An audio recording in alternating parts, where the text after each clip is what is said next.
to episode 1 of the Cancer Truth Tube series.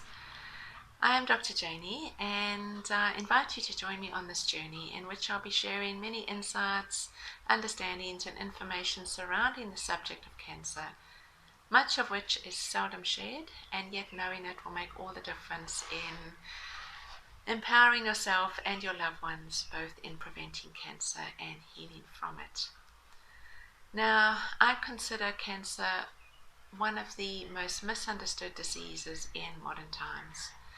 And it stands to reason that out of a misunderstanding arises an inappropriate approach and an inappropriate treatment response. And off the back of that, in turn, dismal treatment results.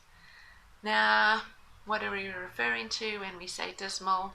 Well, contrary to what the cancer industry would have you believe, and that would be that we are making massive progress in cancer treatment and that they are quote unquote winning the war against cancer. Well, several unbiased studies paint a very different picture.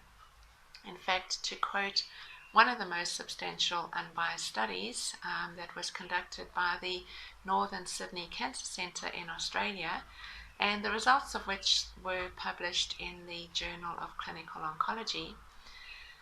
This study was conducted in a manner that collated the chemotherapy results of over 70,000 cancer patients in Australia and over 150,000 chemotherapy cancer patients in the US. And success was defined as surviving for 5 years after the start of treatment.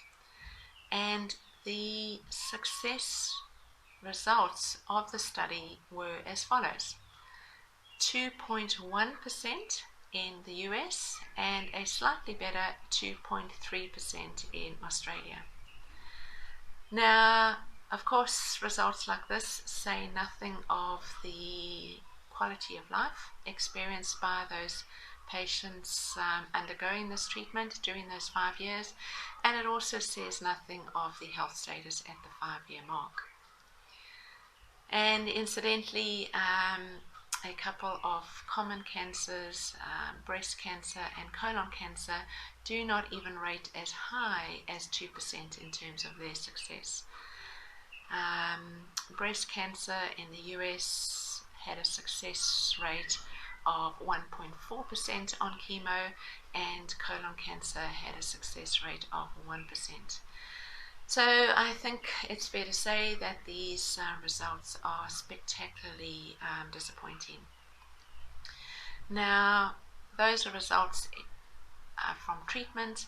How is progress going in terms of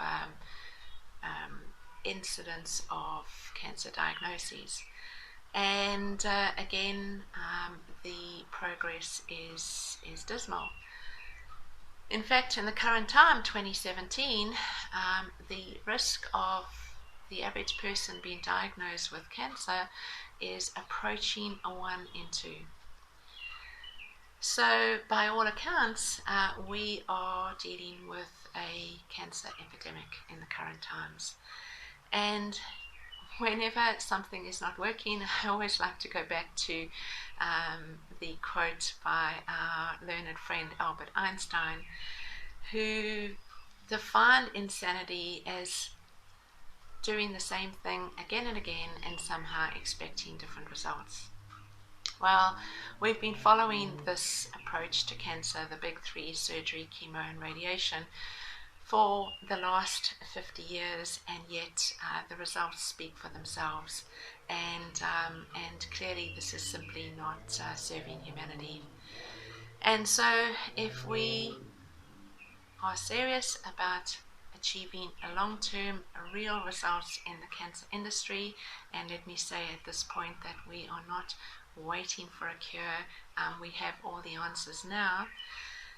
But if we want to really shift these results in a substantial way, then we need to shift our entire understanding of the fundamentals of what this disease is, because the best disease program, diet, protocols, etc. in the world will always be undermined by a poor understanding of that disease that you're dealing with. And so with the case of cancer, it really is time to begin looking at the truth of what this disease is and undergoing what I consider essential, and that is a paradigm shift in our understanding of what this disease truly is.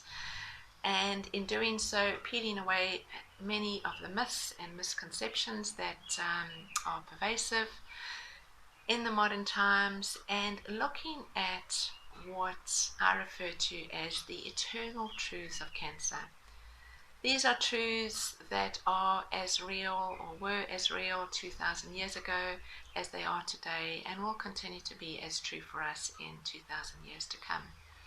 So looking at these truths and responding in alignment to the truth of what cancer is when we treat it.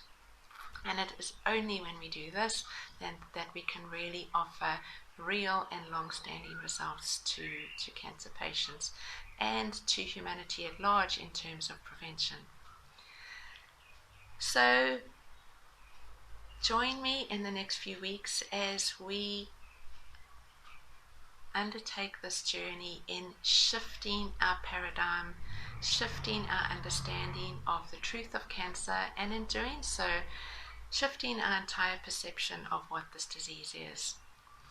And in doing so, we are left with a complete dissipation of our fear of cancer, and in place of it, we are left knowing and believing that we are infinitely more powerful and more equipped than we were ever allowed to believe when it comes to preventing cancer as well as healing from it. And I include all types of cancer and all stages. So join me as we share this journey together, and subscribe to the link below and share it with your friends. I look forward to connecting with you and seeing you in the next episode.